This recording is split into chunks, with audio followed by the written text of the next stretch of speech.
Bonjour et bienvenue sur le podcast First Print. Ouais, c'est ça. C'est bon jusque-là, c'est bon, mais moi je peux pas aller plus loin. C'est ça, bah, c'est dommage, c'est dommage. C'est pour ça que t'es pas podcasteur et que moi je suis pas auteur de BD non plus.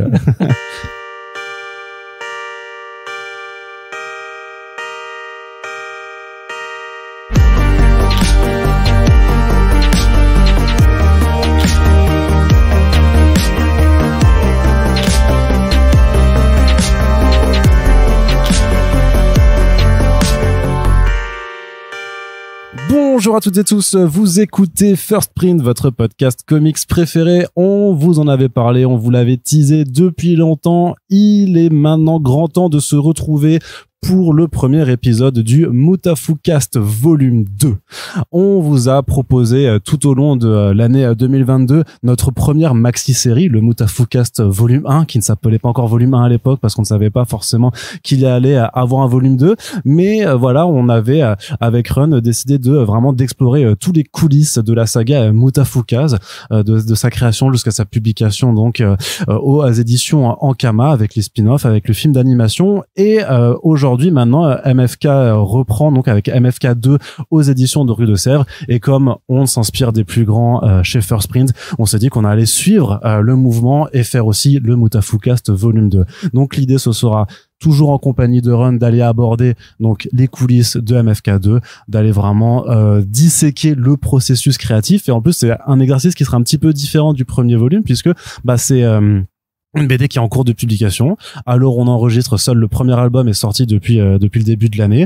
Je n'ai pas encore pu avoir accès à la suite puisque Ron refuse de me laisser voir les choses. Et donc on va quand même pouvoir avoir à la fois aussi des discussions sur le processus créatif en temps réel. Donc voilà, c'est aussi une autre façon d'aborder la création en bande dessinée. Ça va être trop cool de toute façon, je vous promets. On est reparti pour pas mal d'épisodes. J'ai pas encore décidé le nombre de combien puisque c'est des choses aussi qui se font parfois un peu à l'improvisation. Mais en tout cas, ce qui est sûr, c'est que je ferai pas ce podcast tout seul, et ça c'est quand même une bonne nouvelle, puisque Ron est de retour avec nous. Salut Ron. Et oui, je suis là, toujours là. Ça fait plaisir. Alors, moi, tout le challenge, ça va être de ne pas trop spoiler, puisque comme tu le dis, la prod est en cours.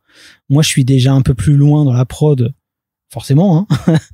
Et le contraire serait un peu inquiétant quand même. Et voilà, mais je vais essayer de ne pas divulgacher, donc il y a peut-être des questions sur lesquelles je vais esquiver. Néanmoins, je vais quand même vous teaser ce qui va se passer par la suite, sans trop en dire. Et voilà. De façon à ce que ça soit intéressant pour les gens qui nous écoutent un peu, on va dire, en temps réel, mais que si vous débarquez, que là on est en 2030 et que vous venez de découvrir MFK2 tome 1, vous puissiez aussi quand même explorer qu'est-ce qui s'est passé dans la tête de Ron au moment de créer cette bande dessinée. Et c'est d'ailleurs pour ça que je ne t'ai pas encore montré des images de la prod du tome 2.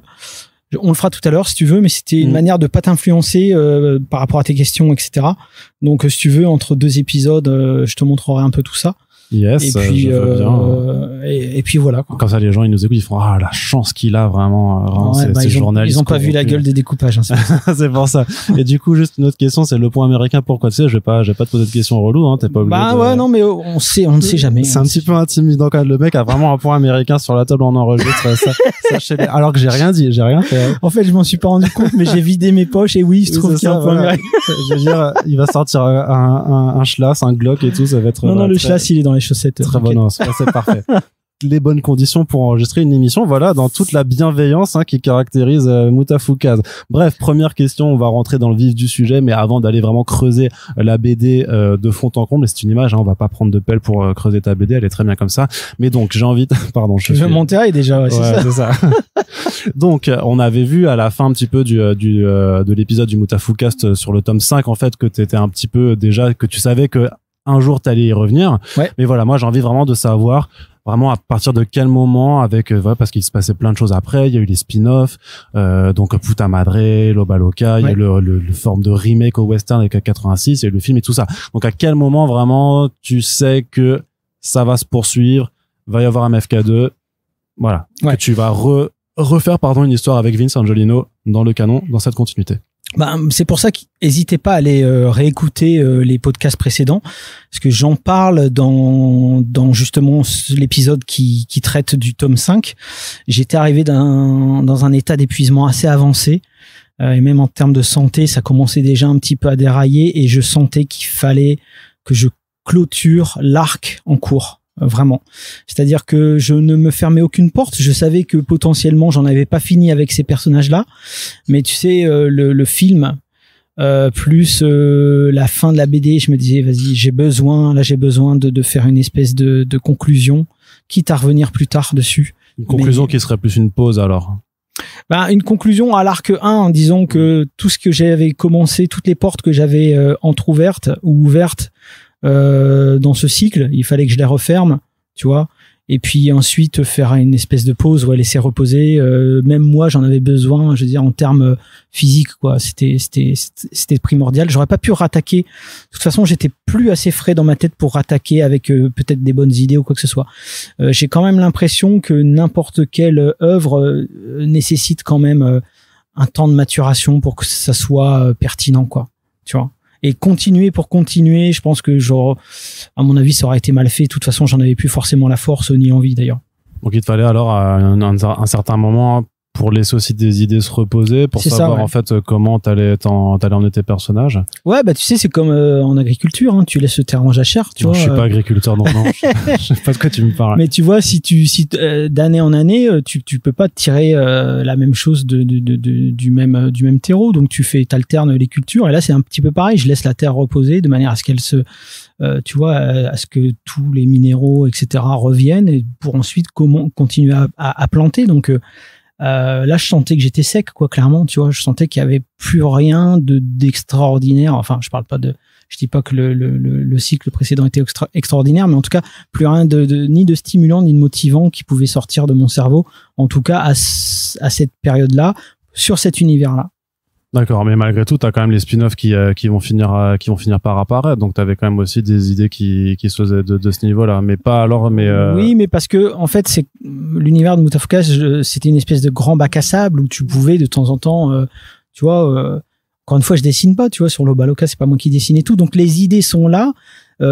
Comment le développement de certains personnages me paraissait beaucoup plus évident que reprendre la suite de Vincent Gino. Si tu veux, Vincent Gino, il y avait un petit moment où je me suis dit de toute façon, je le vois dans les critiques de Mout of Chaos 2, il y a beaucoup de gens qui commencent leurs critiques en disant je ne voyais pas ce que un Mout of Chaos 2 pouvait apporter, tu vois. Souvent les gens le disent eux-mêmes, ils voient pas ce que j'aurais pu apporter en plus de ce que j'avais déjà dit. Et là où je suis content, c'est que quelque part en lisant, j'ai l'impression que les gens se disent ah non, ok, il remet les cartes sur la table, il retourne tu vois, la donne, et il refait quelque chose de entre guillemets malgré tout de nouveau en respectant tu vois la diégèse. Et en fait, ce truc-là, j'aurais pas pu le sortir s'il y avait pas eu un minimum de temps entre la fin de l'arc 1 et le début de l'arc 2. Et justement, ça prend combien de temps alors cette pause-là, elle va prendre combien de temps? Ça va assez vite dans ma tête. Mais après, le fait de se motiver pour se dire, OK, vas-y, il va falloir que je reparte dans un 300, 400, 500 pages. Tu sais, quand t'es usé à l'intérieur, tu te dis, bon, pas tout de suite. Je préférais continuer des projets courts, comme des histoires dans Doggy Bags, effectivement des spin-offs qui ne m'accaparaient pas autant que quand c'est moi qui suis auteur complet sur le projet, hein. C'est-à-dire, sur Mout of Chaos, je suis au dessin, je suis partout, je suis au scénar, au découpage, dessin, couleur, etc. Donc voilà. Et là, c'était entre guillemets aussi des espèces de petites sas, on va dire des sas de respiration, des petites soupapes qui me permettaient de rester en contact avec l'univers, continuer de l'enrichir et potentiellement aussi voir dans quelle direction je pouvais aller en fonction des nouveaux éléments que j'apportais dans ce même univers. C'est-à-dire qu'à partir du moment où tu développes les spin-offs, t'as aussi des choses que tu racontes là-dedans que tu te permettent de dire ah tiens, ça m'intéresse un peu pour le remettre dans la continuité principale, ou tu fais quand même une séparation nette en fait de ces différents pans de ton univers? Ah non, je fais pas de séparation nette, c'est je nourris. Là par exemple, je sais qu'il y a des événements de l'Obaloka qui auront une incidence directe dans le tome 3 de MFK2 par exemple. Mais c'est des choses que j'amène progressivement. Là, très très récemment, j'avais pris quelques jours, j'avais pris une semaine de vacances pour un petit peu aussi laisser les choses reposer, pas que concernant Mout of Chaos, hein, mais concernant aussi les autres projets. Ça s'appelle des vacances, je crois, tout simplement. Des quoi? Des vacances. Ouais, des fois c'est bizarre. Hein. Je sais pas ce que c'est, non. Mais et puis d'un coup, j'ai eu une révélation. Je me suis dit, mais en fait, ce personnage-là, il faut absolument que j'en fasse. Enfin, il y a des choses qui te viennent, si tu veux, quand t'es dans un flux tendu de production, je pense qu'il y a des idées qui ne peuvent pas te venir parce que t'as trop la tête dans le guidon. Par contre, de temps en temps, quand tu t'arrêtes et que tu regardes les choses de loin, il y a des choses qui te paraissent tellement évidentes que tu t'en veux de pas y avoir pensé tout de suite. Et là, en l'occurrence, il y a un personnage où je me suis dit, mais en fait, ce mec-là, je sais qui c'est. C'est un luchador, tu vois. Par exemple, bon, je dis pas qui. Bah non, dis pas qui, non. Mais et voilà. Et pour moi, là, maintenant, c'est une évidence, tu vois. Et c'est un truc que j'avais fait instinctivement, qui me paraissent maintenant comme une évidence. Et je me dis, bah, si j'avais pas eu ce petit moment de break, en fait, peut-être que j'aurais pas eu l'idée. D'accord. Et en plus, c'est un break qui intervient du coup aussi dans une période de transition, ou alors est-ce que tu sais que tu vas avoir cette transition par rapport à la maison d'édition, puisque le label 119 quand même d'abord devient une structure indépendante chez Ankama, puis après du coup va aller chez Rue de Sèvres, et par rapport à la création de MFK2, quand tu commences déjà à te dire ok, c'est bon, maintenant je sais qu'il va falloir faire ce nouveau tome. Est-ce que tu sais si tu vas le faire chez Ankama? Pour moi, c'était chez Ankama. Ouais. Pour moi, c'était une évidence que c'était chez Ankama. Ouais, bien sûr. Est-ce que tu peux un peu nous retracer comment ça se situe chronologiquement par rapport à tout ça? C'est à la fin du film, une fois que le film est sorti en salle, etc., une fois qu'il était sur Netflix, je me suis dit, bon, bah maintenant, je vais attaquer la suite. Je me sentais suffisamment reposé et regonflé et ayant suffisamment de petites idées à mettre en œuvre. Donc vers 2019 ? Vers 2019, ouais, c'est ça. Oui, c'est ça. De toute façon, mes premiers dessins datent de 2019. Enfin, mes premières planches de MFK2 datent de 2019. Okay. Et je me dis, allez, vas-y, c'est parti. Je faisais en parallèle de Muta 86, d'ailleurs. D'accord, ouais. Donc, et à la base, initialement, c'était avec Ankama. Et l'idée, et d'ailleurs, je le ressens dans le découpage de ce premier tome, l'idée originale, c'était de le sortir en fascicule. Tu vois, donc comme Muta 86, comme Puta Madre, exactement. Comme Global, donc des chapitres de 30 pages, et d'ailleurs quand tu regardes, quand tu lis, tu vois bien que c'est articulé en chapitrage bien distinct. Tu vois, le premier chapitre, c'est vraiment l'attaque dans le sushi bar. Ensuite, t'as tout cette partie road trip tranquille. Ça aurait constitué un deuxième chapitre. Puis ensuite, t'as l'arrivée, tu vois, chez les Ozo là. Et ça, c'était le troisième chapitre. Donc, tu vois, c'est vraiment trois salles, trois ambiances, tu vois, quelque part. Ouais. Et je voulais faire tout MFK2 comme ça, en fascicule. Sauf qu'entre temps, je me suis aperçu que les chapitres, en fait, comme ça, les fascicules, ça intéressait beaucoup de gens, ça intéressait vraiment le noyau dur. Mais il y avait beaucoup de gens qui n'y allaient pas parce qu'ils attendaient tout simplement l'intégrale, la sortie de l'intégrale. Et on en avait parlé déjà dans un Mutafukast précédent. Quelque part, ça tue le format, quoi. Parce que s'il y a trop de gens qui attendent la sortie de l'intégrale, forcément les ventes des fascicules sont pas à la hauteur. Et si les ventes du fascicule sont pas à la hauteur, déjà ça démotive les auteurs. Et puis il y a la possibilité, bon, c'était pas le cas chez Ankama parce qu'on avait de toute façon discuté de entre guillemets l'obligation de sortir un format intégral au préalable, mais néanmoins ça peut tuer un projet. C'est-à-dire qu'il y a des éditeurs, effectivement, tu sors ton projet, si même des projets en dur, hein, tu vois. Toi, t'as prévu ton histoire en 3. Si t'as pas eu la présence d'esprit de signer pour 3 tomes et que tu signes tome par tome, à la fin du tome 1, si ton truc se plante, tu auras pas de tome 2, hein, même si c'est à suivre. Hein. Il y en a, il y a pas de c'est sans pitié, hein, tu vois. Donc voilà. Et pour les fascicules. Après réflexion, donc j'étais encore dans l'optique de le faire chez Ankama, et puis j'en avais discuté avec Doro, Blandine, etc. Et je commençais à avoir le doute. Je dis, je sais pas si c'est la bonne idée de le faire en fascicule. Et puis en fait, au fur et à mesure, on a discuté. Ensuite, il y a eu j'ai envie de dire le fait on va dire, allez, la rupture entre Ankama et le label 619 qui a fini par mettre un terme aux discussions. Bien qu'on ne se soit pas quitté en mauvais termes, hein, si tu veux, mais bon, c'était tout. Et puis, en fait, pendant ce laps de temps où Mutafukaz 2, dis-toi, le truc marrant, c'est que dis-toi qu'à un moment, je sais pas si tu te souviens de la vidéo des 13 ans. Et ensuite, à la vidéo des 13 ans, on a dit toutes les nouveautés qui allaient sortir. Ah, je me rappelle, ouais. Alors on n'avait pas d'éditeur à ce moment-là, on n'avait plus d'éditeur. Ah, vous les aviez annoncés. C'était ouais, c'est vrai YOLO. que vous saviez C'était pas. YOLO total. C'était YOLO total. Mais nous, on pouvait pas le savoir du point de vue même médias et public, on pouvait pas le savoir. Bah non, parce qu'on n'a jamais communiqué sur le fait que c'était entre guillemets qu'avec Ankama nos chemins se séparaient. Ouais. On n'a jamais communiqué là-dessus. On a juste communiqué à un moment donné sur le fait que on arrivait chez Haute-Sèvres, mais on n'a jamais dit que c'était fini entre guillemets avec Ankama.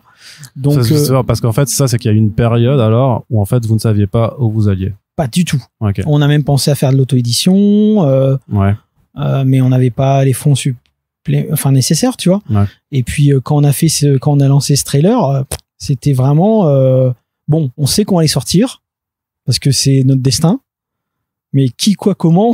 Ouais, ça c'était l'inconnu quoi. On savait pas du tout. Et puis ensuite, voilà, on en a déjà parlé précédemment, mais il y a eu on a rencontré des éditeurs, on a discuté avec des éditeurs, puis il s'est trouvé que ceux avec lesquels on était le plus en accord par rapport à notre ADN et par rapport à ce qu'on voulait faire, c'était Rue de Sèvres, quoi. Donc et puis donc pendant ce laps de temps, j'en avais discuté avec Guillaume, Florent, Mathieu, et puis on s'est dit peut-être que Mutafukas 2, ça serait quand même mieux de le faire en maison comme originalement paru à l'arc 1, tu vois. Ouais. Donc c'est à ce moment-là que ça s'est décidé. Et c'est à ce moment-là où je me suis dit, il y a certains passages, du coup, je peux me permettre de rajouter un peu de gras. Et puis il y a d'autres passages qui sont peut-être un petit peu plus si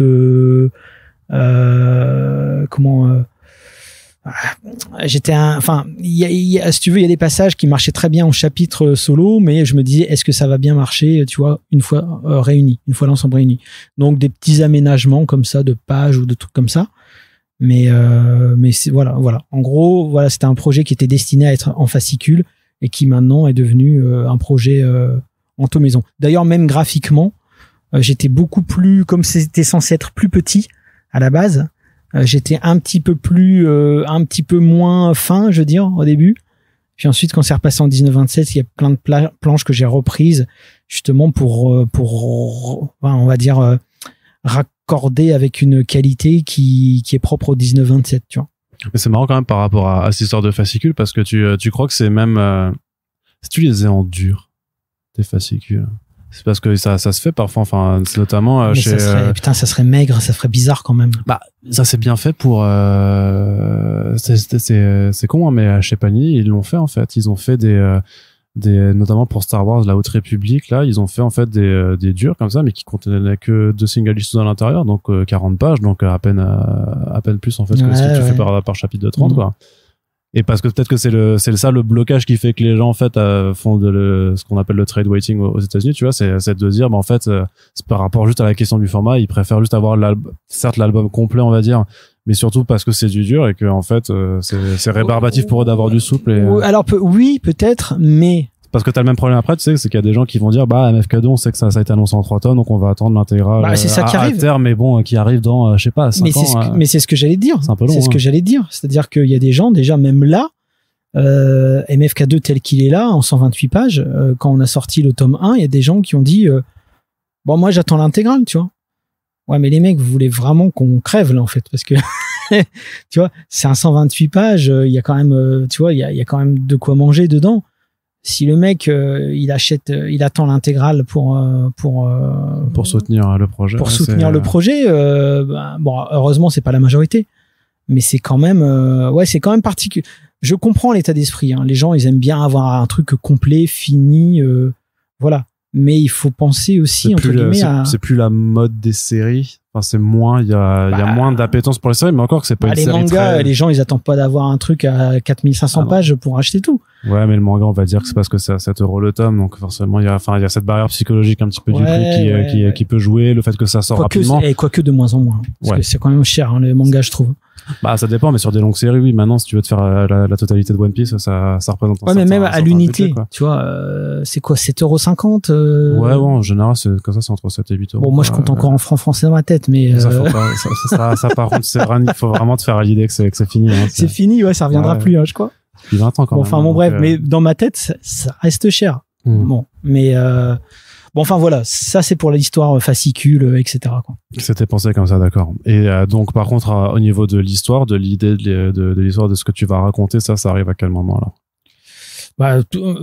Avant l'envie de m'y remettre, c'est-à-dire que les personnages continuaient de toute façon à vivre dans ma tête et je voyais quels pouvaient être les enjeux par rapport à tout ce que j'avais laissé un petit peu en plan à l'arc 1, c'est-à-dire la lune, ok, d'accord, mais quid de la lune, Mr. K il est encore là-bas, les machos ils sont toujours aussi sur la lune. Les machos sont toujours là, en fait il y a rien de réglé, en fait finalement il y a rien de réglé, c'est juste que les mecs ils ont quitté la Terre. Enfin, ils ont quitté la Terre, ils ont quitté le territoire sur lequel ils s'étaient implantés. C'est même pas la Terre dans sa globalité. Vince Angino sont revenus à leur état de loser, voilà. Mais moi, je me disais, ok, si derrière tout ça, il y a maintenant une parano, parce que c'est ça qu'on peut s'imaginer. Une fois que les machos ont été découverts et une fois qu'ils ont été identifiés et une fois qu'on sait qu'ils ont foutu la merde et qu'il s'est passé tout ce qui s'est passé, il faudrait pas qu'il en reste un sur Terre, tu vois. Et donc, moi, la suite logique, c'est que Angino est en lui-même un hybride. Ça devient, sans qu'il le veuille, un ennemi public de par son essence même, quoi. Tu vois. Et ce que je voulais mettre aussi en avant dans ce tome, c'est un peu une forme de déterminisme. Parce qu'il est hybride, alors forcément il est l'ennemi, tu vois. C'est ça aussi ça parmi tant de thèmes évoqués. Alors après c'est des thématiques que je mets pas au chausse-pied en se disant regardez comme c'est intelligent et tout. Non, c'est pas ça, c'est plutôt un côté intuitif qui fait que je me suis dit tiens, je peux repartir sur une série avec des nouvelles thématiques et en tu vois, en retournant un peu la table des valeurs, tu vois. Les ennemis de Angelino dans l'arc 2, c'est pas les machos. Il est considéré lui-même comme un macho. C'est les humains. C'est vrai qu'il y a quand même une forme de similarité en fait dans le fait qu'il se retrouve une fois de plus pris pour cible alors qu'il a rien demandé. Et en plus, pour des raisons qui sont à l'opposé des premières raisons. Ouais. Mais qui sont tout autant justifiées. Si tu te mets dans la logique de Diane McKenzie, on va dire l'antagoniste... La nouvelle antagoniste. En devenir, en tout cas. Elle a totalement raison. C'est-à-dire, elle se dit, les machos, ils ont foutu un merdier phénoménal. Il faut les annihiler où qu'ils se trouvent sur la surface du globe. Point. Tu vois? On peut pas lui donner tort, tu vois. Elle va pas commencer à faire une étude sociologique de, bon, alors, est-ce que les machos est-ce que parmi eux, il y en a des gentils, tu vois? Elle, c'est une militaire, tu vois ce que je veux dire? Donc, dans sa logique. C'est-à-dire que les militaires font pas d'études sociologiques, c'est ça que tu essaies de dire? J'imagine que non. Super, les discours anti-militaristes, bravo. Mais du coup, si on se place du point de vue de sa logique, elle a complètement raison, Diane McKenzie. Et puis si tu te places du côté d'Angelino, tu sais bien que c'est pas un macho comme les autres, ou en tout cas que c'est, ceci dit, je dis ça, mais son père non plus, il était pas un macho comme les autres. En fait, est-ce que les machos quelque part sont, tu vois, hier je regardais un truc avec ma fille, un dessin animé sur Netflix que je trouve très bien, Le Monstre des Mers. Oui, j'ai commencé à le regarder. J'ai trouvé justement à ce niveau-là, j'ai trouvé que c'était super intéressant. En plus, je trouve assez bien foutu. Franchement, j'y allais pas. Je me suis dit, vas-y, j'ai pas envie de regarder ça. Et j'étais dedans et je me suis dit, ça n'invente rien. Ça enfonce peut-être quelques portes ouvertes, mais c'est très intéressant la manière dont c'est traité. Je retrouve un petit peu de ça en tout cas dans les origines de ce que j'ai voulu insuffler dans Mout of Kaz. C'est-à-dire, il est considéré comme ennemi parce que identifié comme ennemi. Voilà. Et non pas parce que c'est un ennemi, parce qu'il est identifié comme ennemi. Donc tu vas un petit peu parler de la façon dont on peut percevoir les gens en fonction de l'image qu'on en a. Mais j'en parle déjà, de toute façon, même dans l'arc 1, c'est déjà le cas. Ne serait-ce que là avec la gueule de Vince, tu vois. Mais c'est vrai que dans l'arc 2, je continue dans la suite logique de ce que j'avais à raconter dans l'arc 1, mais peut-être de manière plus consciente. Si vous voulez, c'était peut-être plus intuitif dans l'arc 1. Et puis la grosse différence entre l'arc 1 et l'arc 2, c'est l'arrivée des réseaux sociaux. Tu vois? Et donc la différence aussi qu'il y a entre l'arc 1 et l'arc 2, c'est que dans l'arc 1, il y a les événements de Dark City, à savoir une espèce de tentative d'invasion par la force de la ville, par les machos. Donc forcément, l'arc 2 doit prendre en compte tous ces événements-là. Et comme je disais, la technologie, on va dire moderne, à savoir les téléphones portables et Internet, n'intervient qu'à la toute fin de l'Arc 1. Dans tout l'Arc 1, il y a zéro technologie de type réseaux sociaux ou quoi que ce soit. Mais parce que quand tu avais commencé à créer la bande dessinée, c'était pas aussi important que ça l'est devenu. Ça existait, mais je voyais pas en quoi on pouvait développer ça de manière intéressante. Parce que c'est con à dire, mais c'était un gadget, Internet, à l'époque. T'imagines quand Mutafukaz tome 1 est sorti, YouTube arrivait seulement. Et YouTube, c'était une plateforme de rencontre. Tu vois, c'était même pas une plateforme tu mettais des vidéos pour rencontrer des gens aux quatre coins de... Ouais, c'était ça, YouTube. C'était toi qui te mettais en vidéo pour rencontrer des gens, en fait, tu vois. C'est après que ça a été détourné pour créer pour faire du vrai contenu, et puis maintenant des clips, des machins et tout, mais l'outil initialement c'était conçu pour ça. Bon bref, peu importe. Mais tout ça pour dire que ça venait d'arriver Internet et je voyais pas quels pouvaient être les enjeux scénaristiques liés à ça en fait. Et moi, tu vois, un téléphone portable, je veux dire, c'est beau mais c'est moche en vérité. Tu vois, c'est rien en fait. Et quitte à faire un personnage qui téléphone, moi j'aimais bien y aller avec les vieux téléphones rétro, tu sais, les téléphones à cadran, les trucs et tout. Je trouvais que ça avait de toute façon, tu regardes, même quand on t'appelle aujourd'hui, quand tu reçois un appel, t'as un vieux téléphone en icône, tu vois. Ouais. T'as rien d'autre. Donc, c'est ça, un téléphone dans l'imaginaire. Bon, plus maintenant.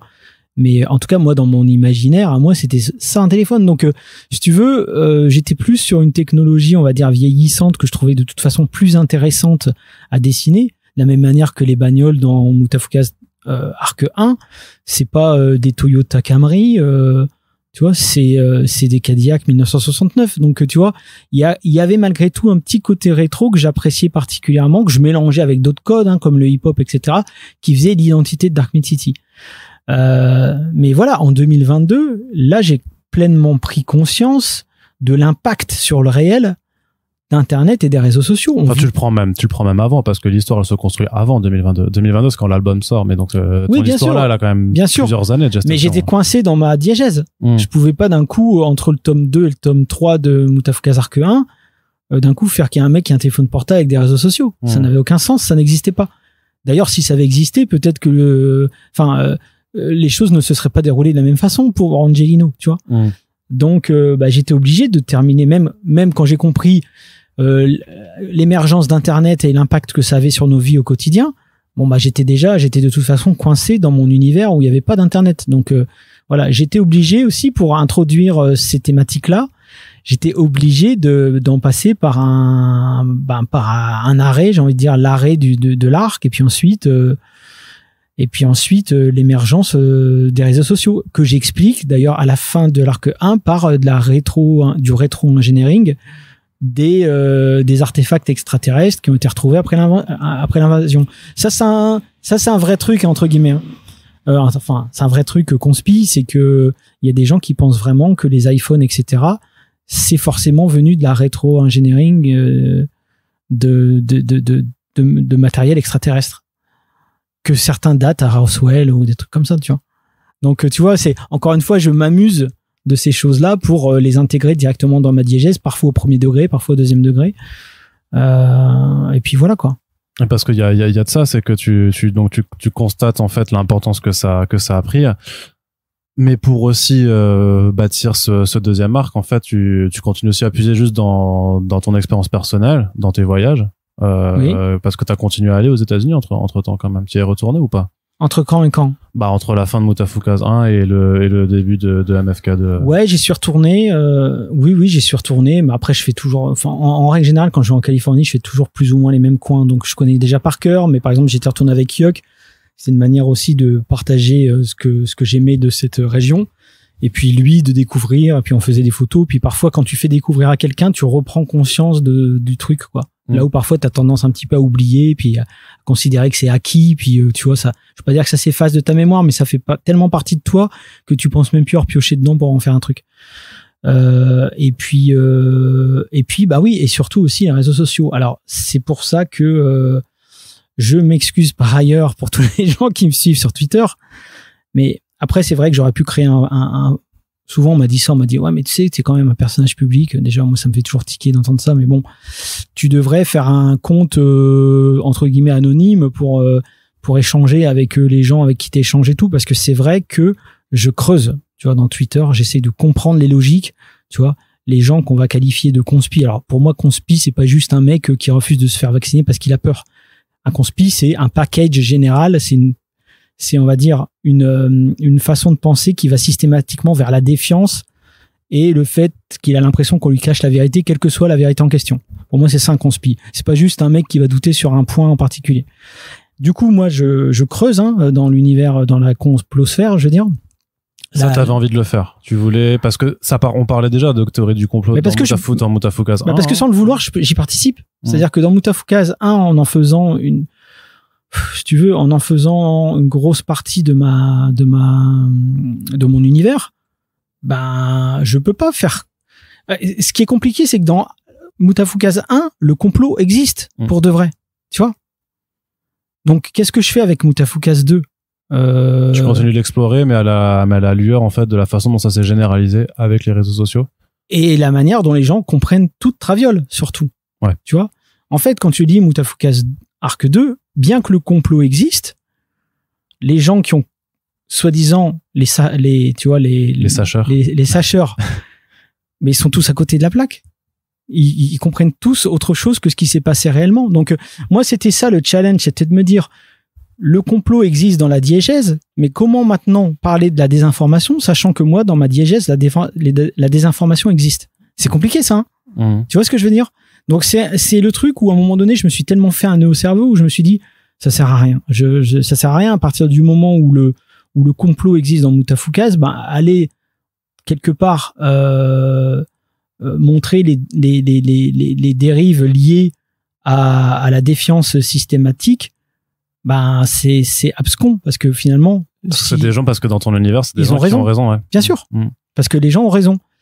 Mais du coup le contre-pied que j'ai fait, c'est que ben ils pourraient avoir raison, mais ils sont à côté de la plaque quand même. Tu vois ce que je veux dire? Ils se trompent en fait, et en plus ils se font mindfucker par quelqu'un, une espèce de mec qui ouvre les yeux de la population que j'ai appelé Omega, qui est facilement une espèce de rip-off de Q, tu vois, et qui visiblement non seulement est à côté de la plaque, mais quand tu lis bien MFK2, j'ai pas vu revenir souvent le truc, même jamais, mais en fait il est même contradictoire. Et tu remarqueras que sur les réseaux sociaux de MFK2, c'est toujours écrit suggestion pour vous. Et parfois, selon qui tient le téléphone, ça dit même des fois l'inverse de ce que ça peut dire à quelqu'un d'autre. Tu vois? Et par exemple, c'est con, mais RT, tu sais, RT, la chaîne russe. Ouais. Bah, qui s'est fait couper les financements, là. Ah, ils se sont fait couper les financements. Je crois récemment, ouais, avec Sputnik, et les deux sont en galère, ouais. Ok. Bon, bah, ce qui est fascinant chez RT, c'est que RT en Russie, ils sont pro-vaccination. Ils militent pour la vaccination. Mais le RT France, il est clairement anti-vax. Tu vois ce que je veux dire? C'est super intéressant. Parce que ça veut dire que le discours change selon le public qui doit le recevoir. Exactement. Et c'est ça que je trouve fascinant dans les réseaux sociaux. Et c'est un petit peu ça que j'ai mis en avant avec Moutafoukaz, l'arc 2 du moins, surtout par rapport à ce fameux Oméga. Tu vois, à un moment donné, on voit bien que dans un des tweets, un des Oméga Drop, comme j'ai appelé par rapport à Q, il montre clairement le bourrichon des Chinois contre les Japonais. Mais quelques messages plus loin, tu vois que sur les messages destinés aux Japonais, il dit qu'ils ont été manipulés et que et tu vois, et qui sont les victimes et parce qu'ils se sont pris des bombes. Tu vois, en fait, il joue sur plein de tableaux en fait. Avec toujours le faites vos propres recherches aussi qui. Voilà, mais qui est une signature, j'ai envie de dire presque de la complosphère.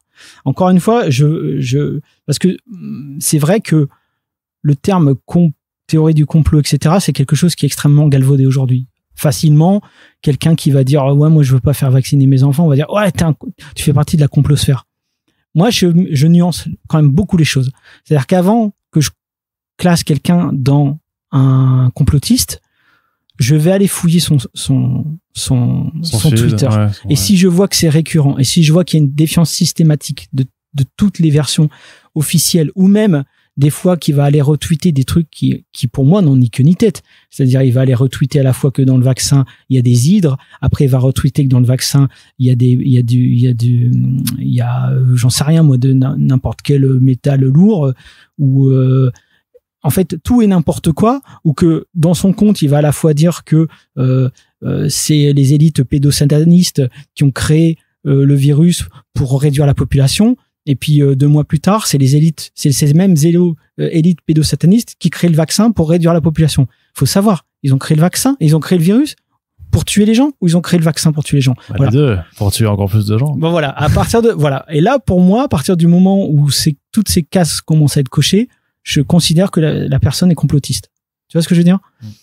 C'est pas la même chose que si un mec d'un coup, il est, j'en sais rien, moi, il dit, je suis contre le pass sanitaire, et puis tu vois, je vais pas avoir ce réflexe de me dire c'est un complotiste, chose que parfois malheureusement d'autres gens peuvent faire. Tu vois, j'essaye vraiment d'éviter cet écueil. Mais voilà, mais c'est ça dont je traite aussi dans MFK2, c'est-à-dire cette espèce de chaos généralisé de la pensée. Tu vois. Et ça me tient à cœur parce que je trouve que ça a des implications dans le réel. Il y a des gens qui sont pas d'accord avec moi. Il y a des gens qui disent mais non, ça reste que sur les réseaux sociaux. Qui diront aussi à raison que Twitter c'est pas la vraie vie, que les réseaux sociaux voilà. C'est pas forcément le monde réel, mais on a vu quand même, et là c'est vrai qu'on parle plus de BD, mais que des mouvements d'instrumentalisation en fait des réseaux sociaux ont des impacts réels en fait. Bien sûr. Et alors que ce soit pour des événements plus ou moins anodins, que ce soit pour la sortie d'un film par un studio par exemple, mais jusqu'à des élections présidentielles en fait. Bah, et jusqu'à l'assaut du Capitole, et jusqu'à d'une certaine manière des gens qui se font tuer. Il y a des gens, parce que ce qui est sûr, enfin ce qui apparaît assez certain, c'est qu'effectivement, c'est que les dernières années, et notamment la politique, enfin la politique américaine publique, a inspiré beaucoup de choses qu'on voit dans MFK2. Alors oui, de manière assez grossière parfois, c'est-à-dire que mon archicrup, c'est pas subtil. C'est pas subtil. Mais on sent que tu recherches pas forcément à faire la subtilité. En fait, l'idée, c'est que, tu sais, pour construire un personnage, ça demande beaucoup de pages. Mais à un moment donné, si je veux, si c'est pas ça l'intérêt principal de ma BD, et en l'occurrence Archicrup, j'ai envie qu'il soit tout de suite identifié, qu'on comprenne tout de suite de quel genre de personnage il s'agit. Bon, bah, le plus simple, c'est d'en faire un rip-off de Donald Trump, qui est peut-être pas forcément subtil. Mais là, si tu veux, pour des besoins narratifs, j'ai pas envie de m'étendre sur 15 pages de politique pour qu'on comprenne qui est ce personnage. Tu vois, là, d'une manière très caricaturale, tout de suite, les gens, ils comprennent, ok, ils voient qui c'est, même si c'est très caricatural, même si j'en suis pas particulièrement fier, hein. Mais à un moment donné, j'ai besoin d'un gars comme ça. Si tu veux, j'ai besoin d'un politicien comme ça. Donald Trump, il est fascinant, bien des égards, me concernant. Tu vois, il y a des choses que je trouve excessivement fascinante pour sa manière de fonctionner, en plus il me rappelle des gens avec qui j'ai bossé, en plus cette espèce de bon bref, il y a un reportage qui est extrêmement intéressant sur Netflix qui s'appelle Get Me Roger Stone, où tu te rends compte que d'une certaine manière Trump, bien qu'il considère toutes les autres comme des marionnettes, lui-même est une marionnette de Roger Stone, un mec qu'il a quasiment créé. Bon bref, on va pas rentrer là-dedans, mais du coup, bah oui, j'ai recours à certaines facilités, pour pouvoir tout simplement me concentrer sur autre chose. Parce que si je commence à faire un caractère building sur Archicrup, alors que finalement il m'intéresse pas plus que ça, même s'il aura son importance, en tout cas pas lui directement, mais les gens qui l'agglomèrent autour de lui auront une importance. J'ai pas envie de me perdre. Moi, ce qui me faisait kiffer dans MFK2, c'était le road trip avant tout. Ouais. Donc j'ai pas envie de partir dans des pages et des pages de politique qui vont être indigestes et qui sont pas non plus mon propos premier, juste pour faire comprendre au final que le mec c'est une espèce de Donald Trump. Tu vois, allons-y clairement, soyons clairs, et puis les mecs en 2 pages ils ont compris, tu vois.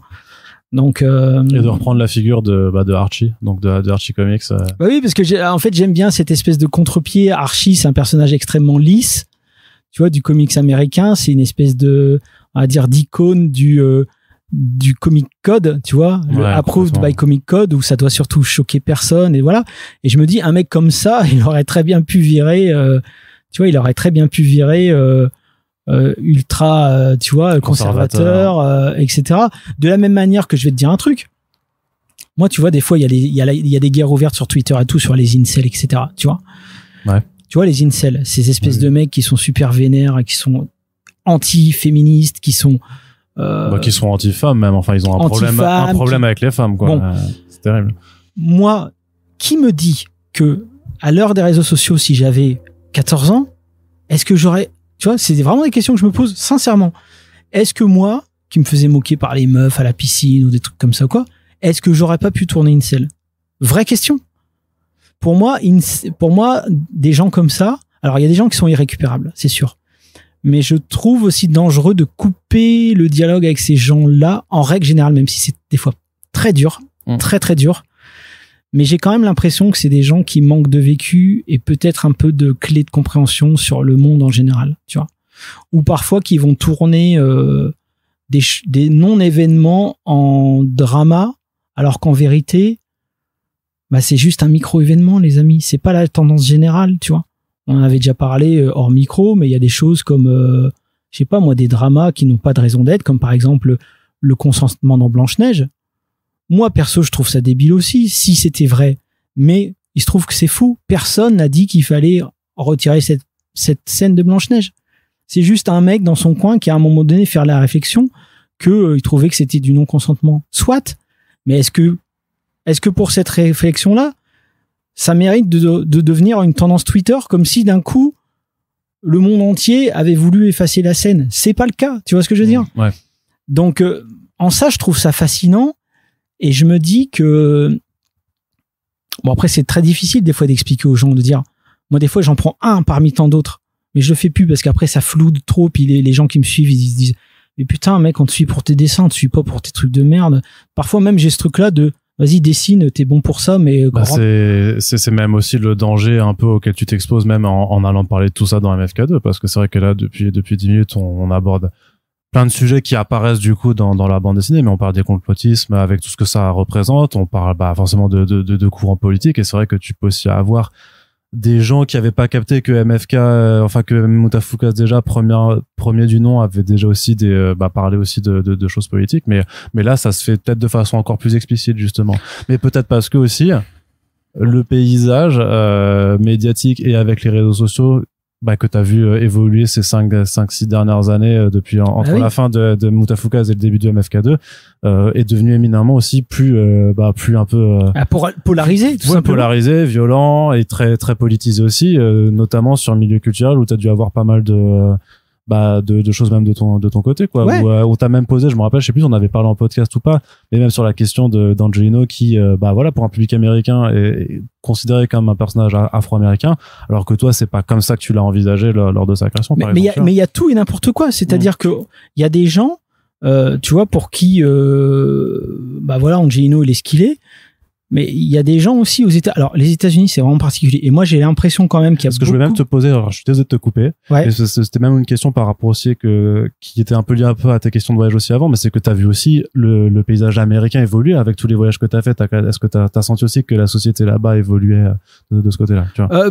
Pas vraiment, mais je l'ai senti moi quand j'ai cherché des éditeurs, par exemple. Ouais.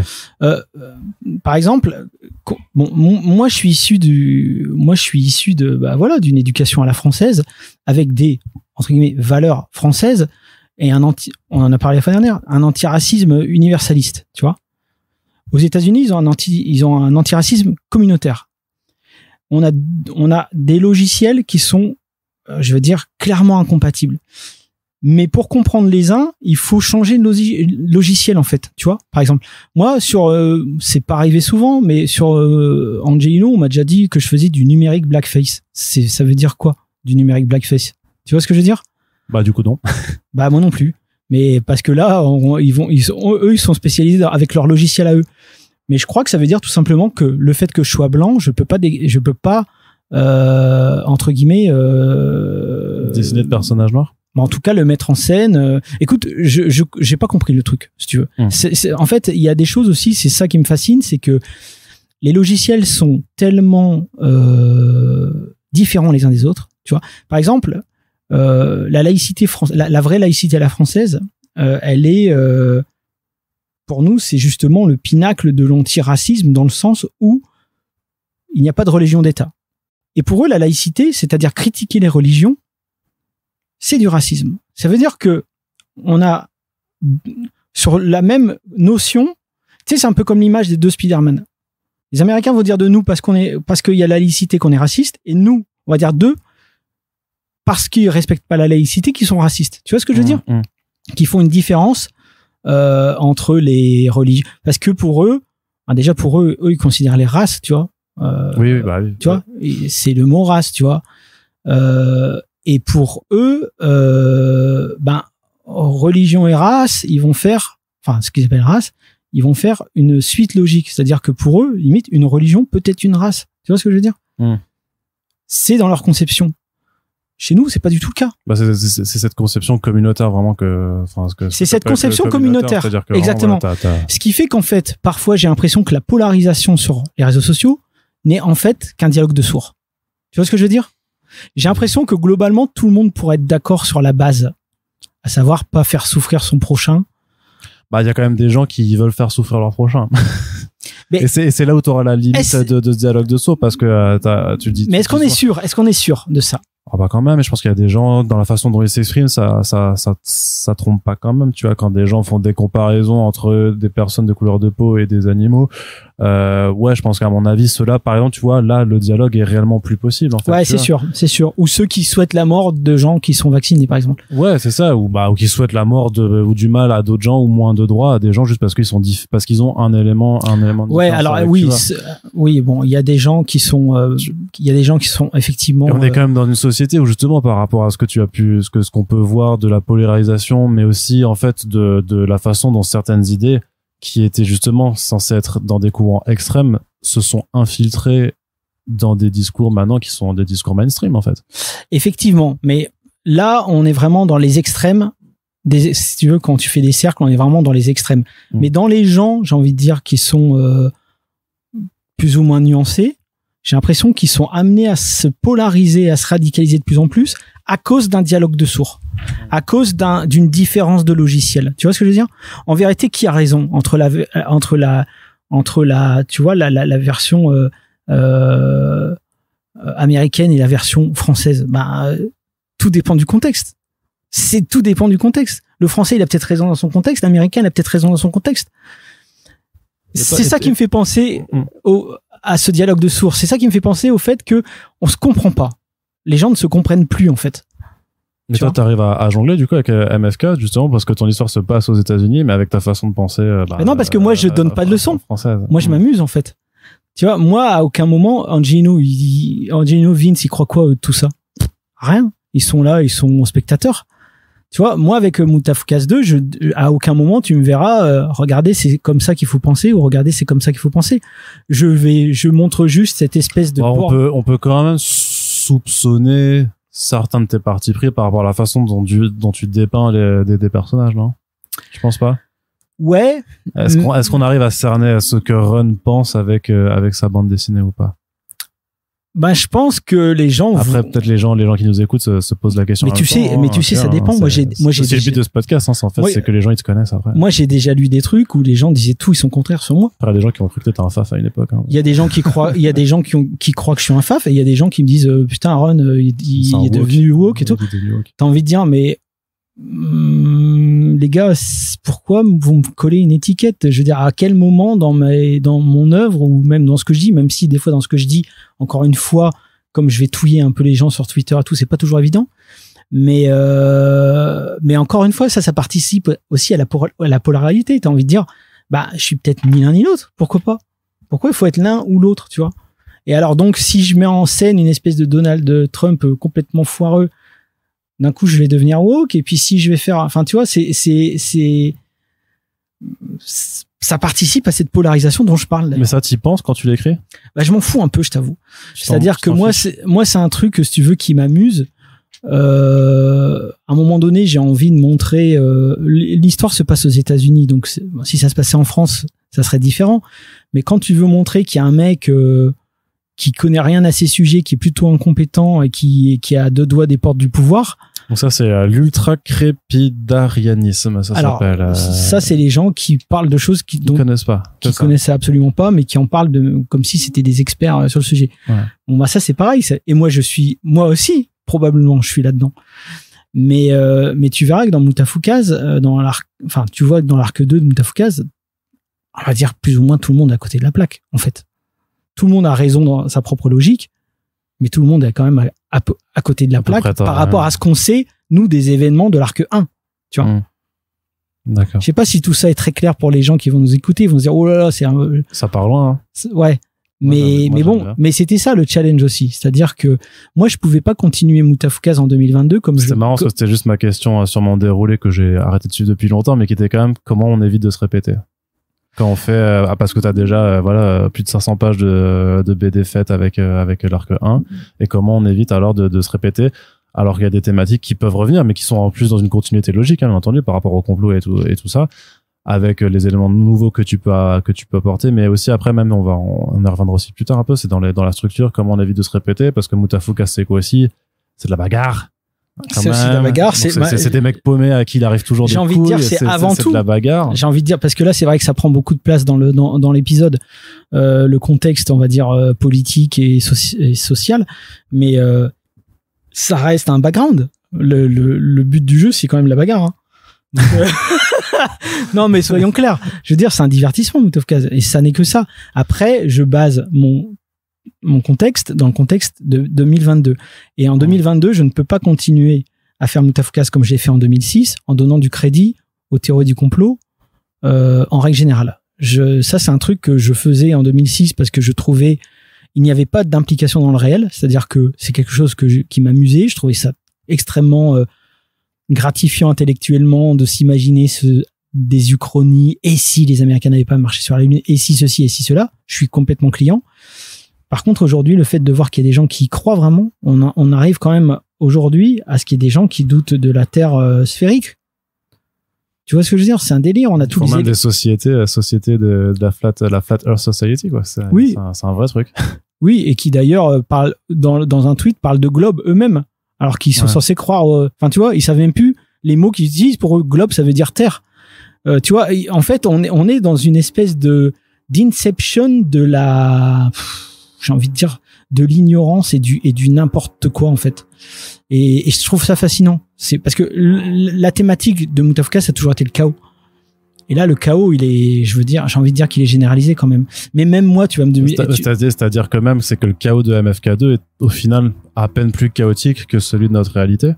Bah ouais, des fois il y a même des gens qui me disent ouais, mais tu vas pas assez loin.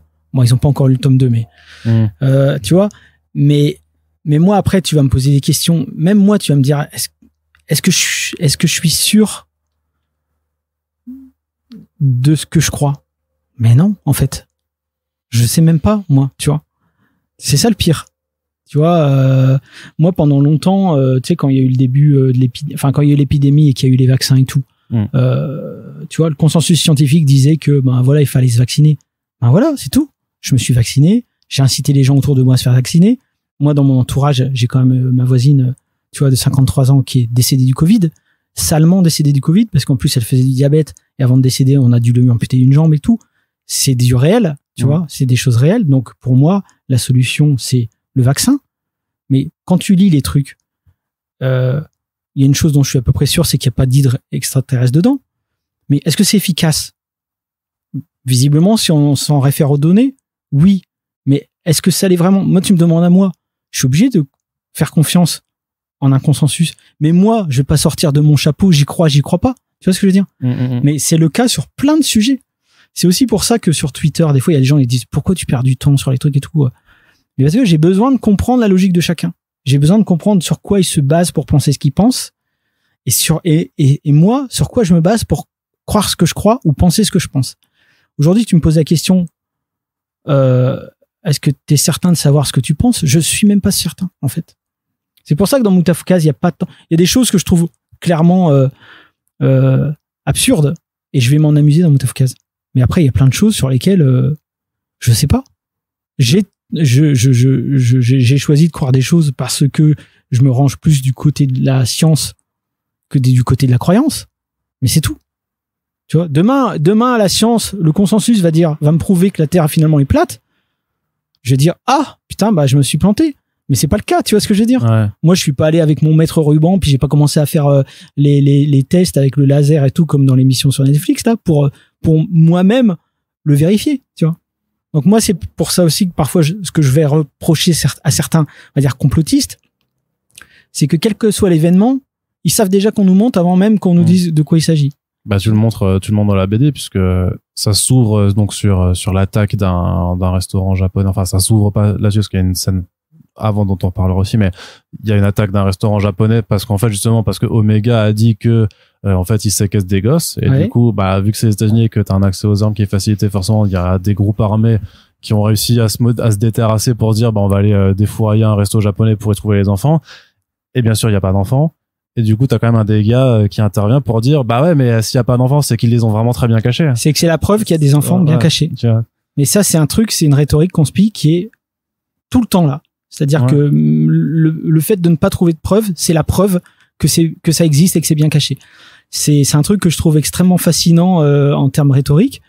Et en plus, tu remarqueras que dans MFK2, justement, les mecs qui s'en vont défourailler un restaurant japonais, mais il y a c'est les idiots utiles finalement d'un mec des triades qui profite de tout ce bordel pour régler ses comptes personnellement avec le clan opposé. Tu vois ce que je veux dire?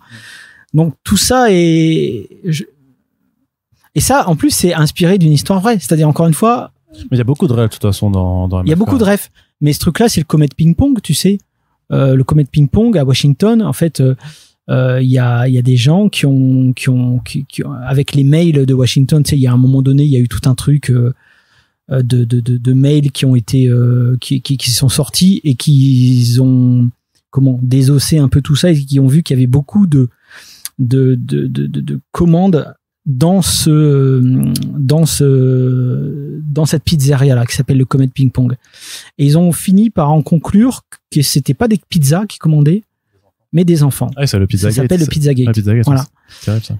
Et qu'est-ce qui s'est passé au bout d'un moment? Bah, voyant l'inertie, t'imagines si c'était vrai, c'est grave. Et il y a des gens qui se disent c'est grave, et il y a un mec qui s'est dit c'est tellement grave que je dois y aller, et qui a pris son AR-15 et qui a déboulé là-dedans et qui a tiré dans le magasin. Tu vois? Est-ce que ce mec-là, il est méchant? Ah, minimum, il est très con quand même. Ouais, mais imagine que c'était vrai. Imagine que c'était vrai qu'il y avait vraiment des enfants. Ouais, mais c'est... En fait, ce mec-là, il est manipulé. Tu vois ce que je veux dire? Il est manipulé. C'est ça que j'essaye de dire depuis tout à l'heure, c'est que je pense que dans ce dialogue de sourds, il y a aussi énormément de gens qui sont manipulés à un point, et ils se manipulent eux-mêmes en plus, parce que avec le biais de confirmation fait qu'ils ne s'abonnent qu'à des gens qui croient ce qu'ils croient.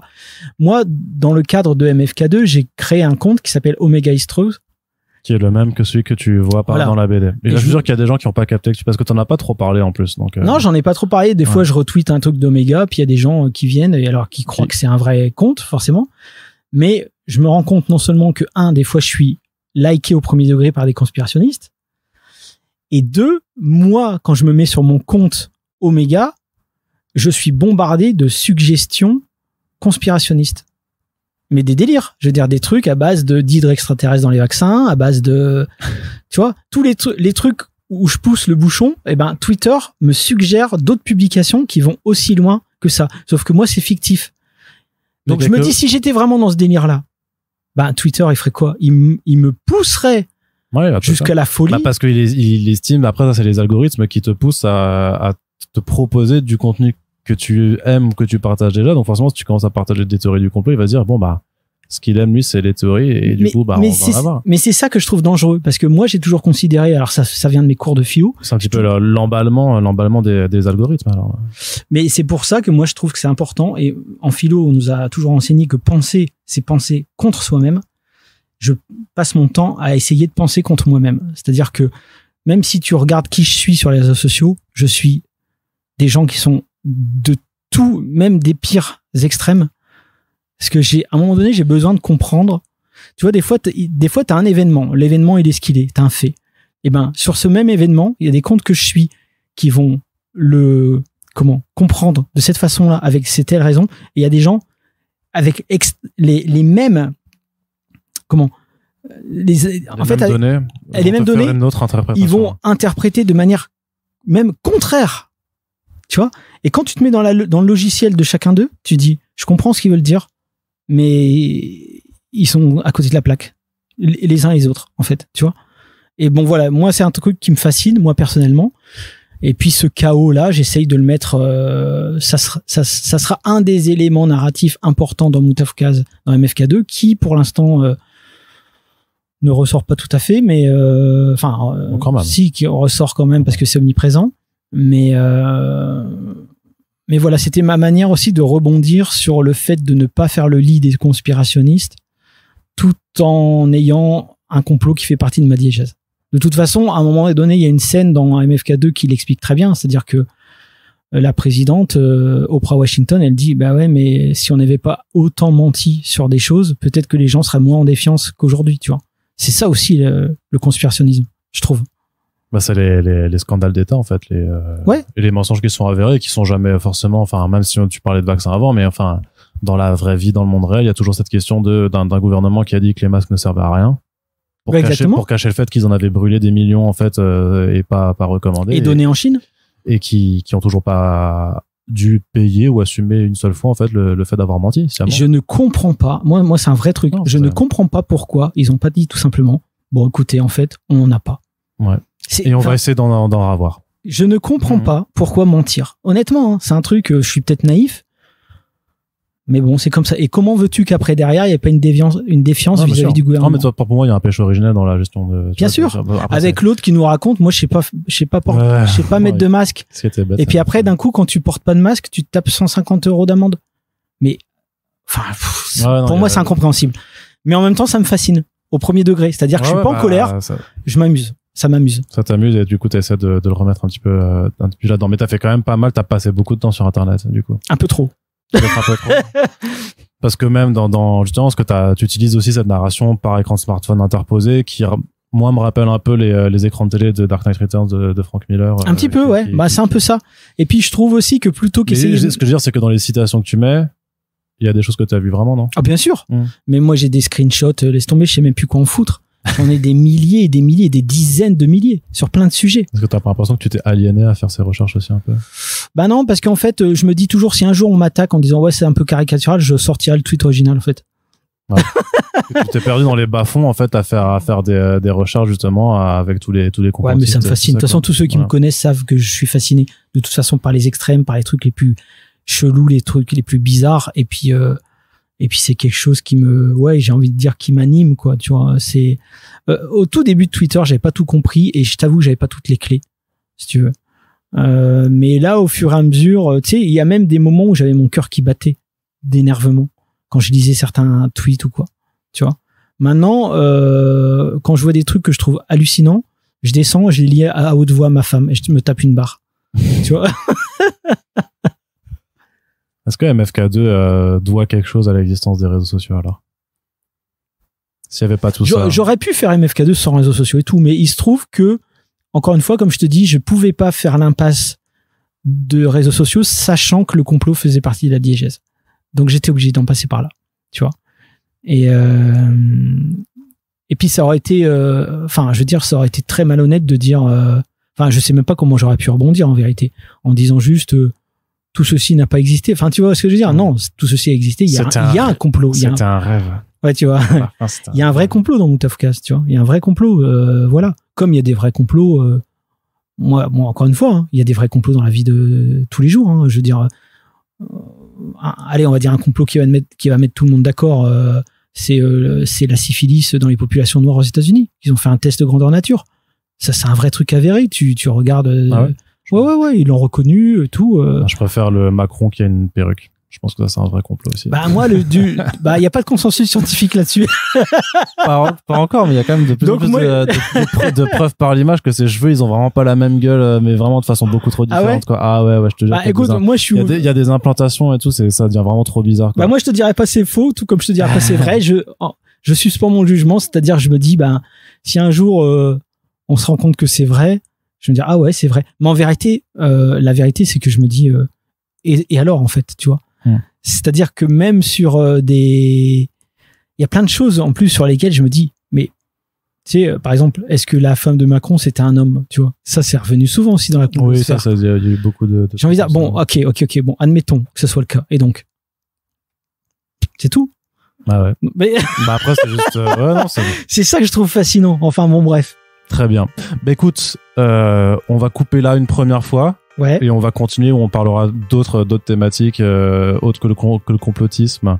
Et pour aborder aussi certains aspects de l'histoire dans le deuxième épisode du Mutafuka Zoli 2. Est-ce que ça te va comme ça? Ouais, nickel, parfait. Très bien. Eh ben écoutez, on espère que ça vous a plu. On part un petit peu loin, mais voilà, c'est aussi parce que c'est une BD qui, à mon sens, même si tu dis que c'est que du divertissement, à mon avis, qui permet d'aborder quand même pas mal de choses intéressantes à discuter. Donc on espère en tout cas que ce premier chapitre du Mutafucast volume 2 vous a plu. Et comme on l'a déjà répété pas mal de fois, si c'est le cas, il faut le faire savoir. Faites découvrir la BD avec le podcast, ou directement avec la BD aussi, ce sera plus simple. Mais sinon, vous pouvez juste partager le podcast sur les réseaux sociaux. Si vous kiffez l'univers Mutafukaz, il faut le soutenir. Et donc, vous pouvez le faire avec nos émissions. Et vous pouvez le faire simplement en parlant de la bande dessinée à vos potes, à votre famille, en offrant MFK 2 tome 1 aux fêtes de fin d'année, aux anniversaires de vos proches et tout ça. Donc voilà, il y a plein de taf à faire pour faire découvrir ça. Ron, je te dis à très bientôt pour le prochain épisode. Ça marche. Et merci de nous avoir écoutés. Ciao ciao. Merci, ciao.